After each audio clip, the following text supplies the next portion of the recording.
Welcome everyone to the .locker room where there's no scripts, just real talk about domains, digital identity, Web3, and everything happening in our space. Today we're going to be recapping the ICANN Contracted Parties Summit. And my name's Bailey Comyns. I'm head of marketing at Orange Domains, the registry operator for .locker. And joining me, as always, is Don Ruiz, the general manager of Orange Domains. So welcome, Don, once again. It's been a while since we've kind of caught up, especially on the ICANN Contracted Parties Summit. I was traveling, you traveled. Now we're back in office, kind of kicking things off and hitting the ground running. So it's great to be back. Yeah, thanks, Bailey. I have a new haircut, I also got a so a new haircut. start. Yeah, you well. So we got a new start. Lots to follow up on, and lots to talk about. The Contracting Party Summit was excellent. Yeah, how Held in was it? Manchester, England this year, and there's lots of trends and lots of topics that've kind of been floating around. But you want to just dive in? We can kind of get into it. Yeah, how'd it go? How'd it go? Tell me everything. Yeah, it was great. The conference itself was very well attended. There's people from all corners of the globe representing all areas of the industry, which is great. So there was lots of meaningful conversations going on and lots of great sessions as well. But as I kind of mentioned, several topics kept popping up, but three of the main topics there were AI and AI agents, Mm-hmm. the next route to the gTLDs Of and course. Web2 to Web3 connections, kind of where we kind of fit in. So I'm glad I went, and I'm not quite sure where to take this conversation right now because there's lots to unpack from this. We can start with the sessions. Yeah. Let's start with the sessions because I watched some of them too. They're online. The recordings are online now. I can drop some of them in the show notes, some of the ones we're talking about. But if you want to see any of the other ones, you can definitely find them on the contracted parties schedule. Okay. Yeah, so we can. I attended two sessions, and the first session I attended was the uh, session that was run by James Bladel. He's the vice president of corporate and government affairs at GoDaddy, Yeah. and it was introducing to those people that didn't know. It was kind of an overview of their agent naming service Hmm. for AI agents, and it uses DNS and PKI as a kind of foundational piece for AI agent discovery. This was announced back in October of last Yeah. year. Yeah, I Yeah, and remember. it went under the radar for the most part. So this was kind of a broader introduction to the industry of what's going on, and GoDaddy's focus on really leading, I guess, to a certain degree, the conversations around AI agents and how they should connect to the DNS for trust. Hmm. That whole chain of trust from root to TLD to the owner or user of the domain name. So I thought it was quite interesting and certainly timely. Yeah. During the conversation, Jared Sign, Chief Strategy and Legal Officer for GoDaddy, he also commented that we're at a very pivotal time within the internet with Yeah. AI is kind of coming to market and more every day. There's different stats out there, but some of the stats that were being rounded off were that there will be the next billion users on the internet. Won't be people; they're going to be AI agents. So That's we're like all trying to mind wrap our heads boggling. around this. Isn't that mind Yeah. blowing? Yeah.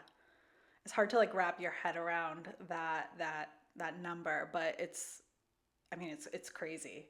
But it's definitely interesting, and it changes the way that all of us interact, not only with the internet but with domain names, with DNS, and it's definitely pushing the idea of what we think are domain names and what we think internally of as DNS.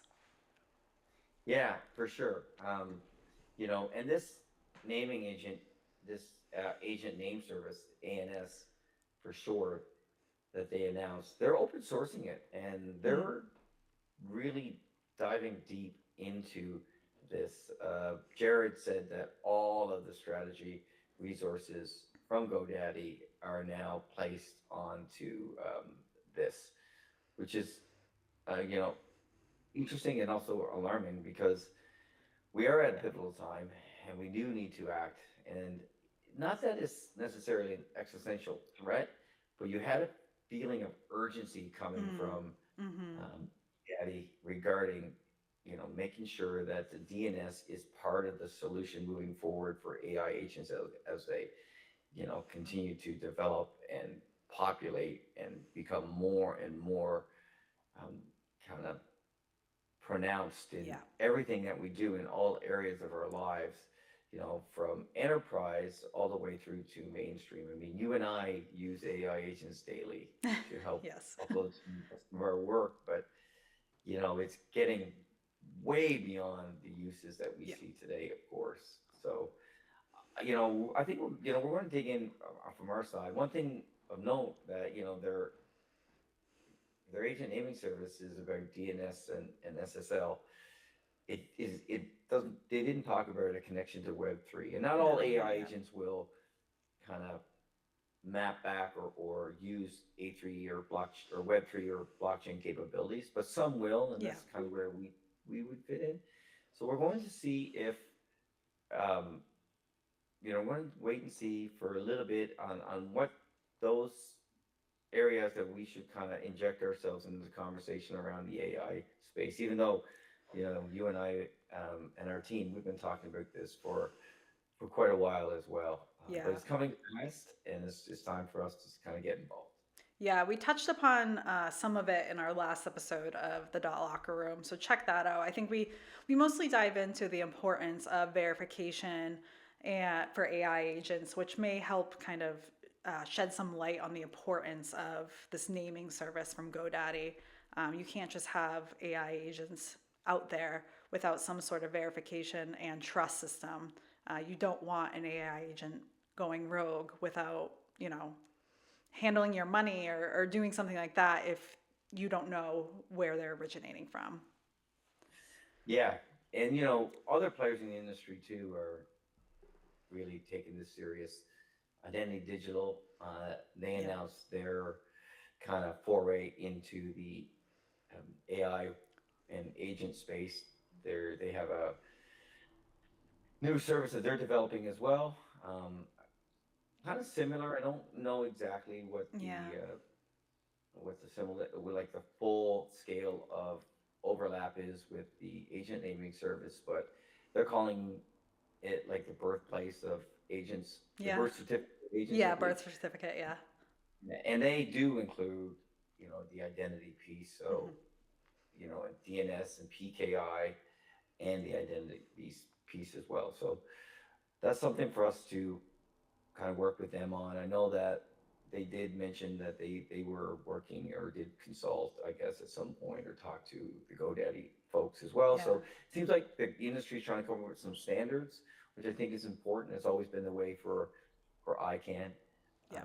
for the last 30 plus years is to get involved and develop these standards so that people can adopt them and develop services and solutions to kind of push the internet forward, of course, and Yeah. technology and innovation forward, but also in a very secure, Hmm. resilient, reliable way, Yeah. which DNS, as we know, has been built for. Yeah. Well, it's great to see two big names in the industry kind of push it forward, right? GoDaddy tends to set the tone on the registrar side, and then we have Identity Digital, a huge player on the registry side. So I think it's nice to see them kind of set the tone for all of us. Yeah, exactly. Yeah. Yeah, I think that having those leaders in the space for others to kind of also get involved as well, and we can all contribute, but having those leaders Yeah, kind of of push course. these agendas forward and make them a little bit more topical Yeah, for us at these conferences is important. exactly that. Once you get those guys in, I feel like it kind of opens the doors for smaller players like us. Yeah, exactly. Um, another topic that was obviously, you know, um, top of mind and something that everybody was talking about in all areas of the conference was the next round of TLDs. Oh yeah. And yeah, so April the 30th was the official day for the application window to open. And everybody's still keeping their cards close to their chest. Yeah. They're saying exactly who's going to be applying for what, Yeah. and one of the questions that people are kind of have been talking about is whether or not we're going to have more applications than the last time. And I don't know, like we won't know for sure. I think that the consensus is that we will have quite a few, Yeah. and that there will be more more applications like on the brand side, Yeah. Yeah. but less companies, but more applications, if that makes sense. Yeah. So last time we had large corporations that applied for many, many different brands. This time it's going to be more of a one-to-one ratio is what kind of I'm hearing from some of the Yeah. just that I've talked to there. So that'll be interesting to see where that kind of lands. And then the other thing is I've heard anywhere from, it seems like 15 to 25% of TLDs will have a Web3 focus, which That's is in our huge. wheelhouse, which That's is huge. good news to us. So, that goes in line with all the work that we've been doing, all the development we've been doing on our minting as a service to offer this to TLDs who will be connecting to the Web3 as part of their offering in the next round.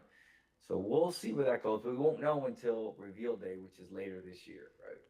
Eagerly awaiting reveal day. Probably like September, October, because the application period closes mid-August, so we'll see when we actually get to know who's applying for what. That will be a big day. Yeah, exactly. It will. And, for us, I think that all these applications validates all the work that we've done Oh, totally. Yeah. to this Yeah. point, and continuing to build the solution out, now connecting to Ethereum. So all these pieces for us is good news.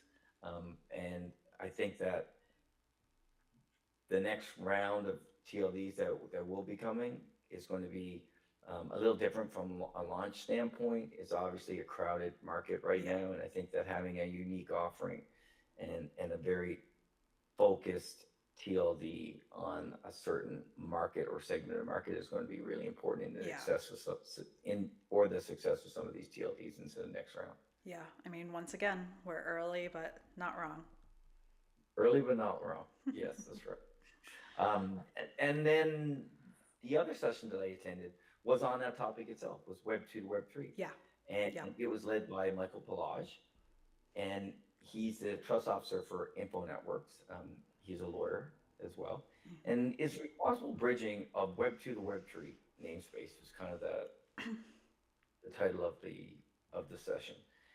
And I thought that it was interesting. So he had a panel of experts from the industry, and these people are experts in their own right. Where he had somebody, a technologist, Yep. Paul Hoffman, from the domain namespace, and Paul talked about how the alternate routes are bad and the DNS is Yeah.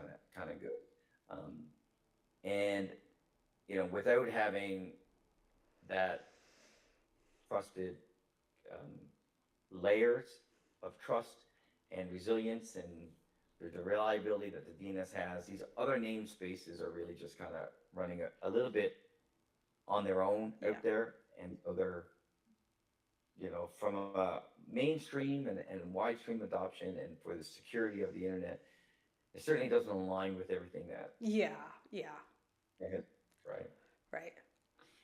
Yeah, and so there's no surprises there, with what some of these people were talking about. The only thing is that, when Francesco from the Office of CTO at ICANN, he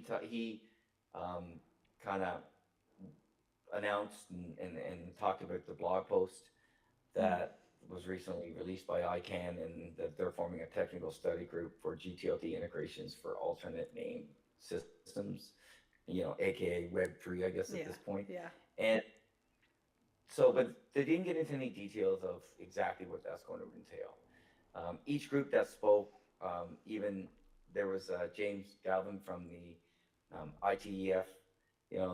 Everybody kind of talked about what they do and their role within ICANN, and that they will be kind of conducting research and looking into Mm-hmm. this, but they never had any real substance on what that could look like at this point. Yeah. And I understand, right? It's still, to them a bit early. There's other areas of interest within these groups as well that they're also working on.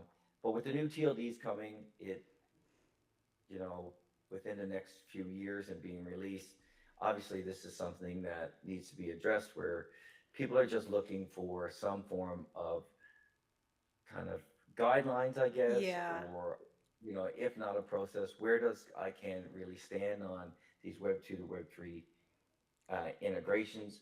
At the end of the day, ICANN wants to ensure the security and reliability and resilience of the internet and its users, protecting its users, right? Mm-hmm. Anti and these types of things.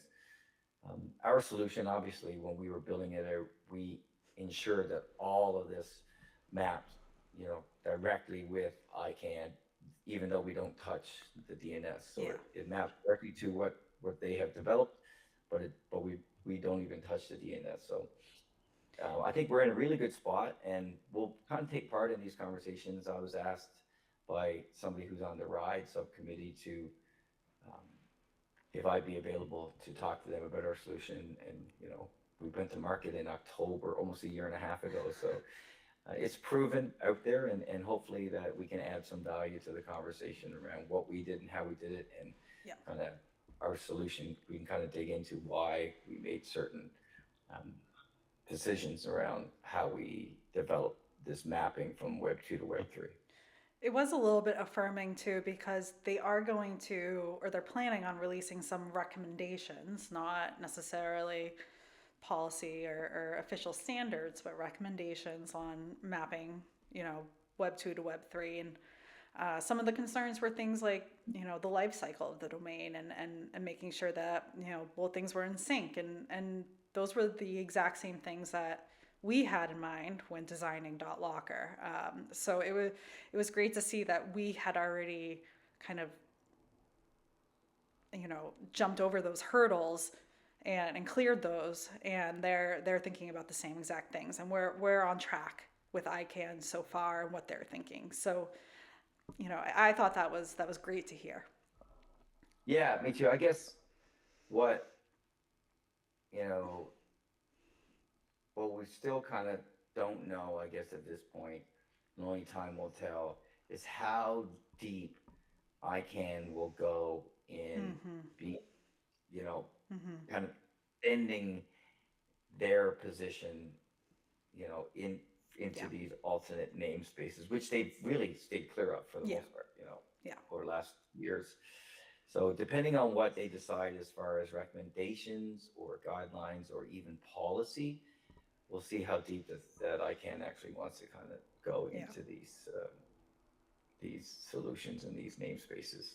Yeah. We'll see. We're, like I said, we're doing what we're doing, and our solution and our minting as a service white label for other TLDs in the next round is positioned very strongly. I came out of this conference with a higher sense of confidence even Mm-hmm. in the way we went to market and what we built based on the conversations that's been going on and the questions that we were able to answer that other solutions in the namespace are still trying to figure out. So Yeah, yeah. I actually think the Q&A at the end of that Web3 session was really, really great. I think people were asking some great questions that maybe the session didn't quite cover.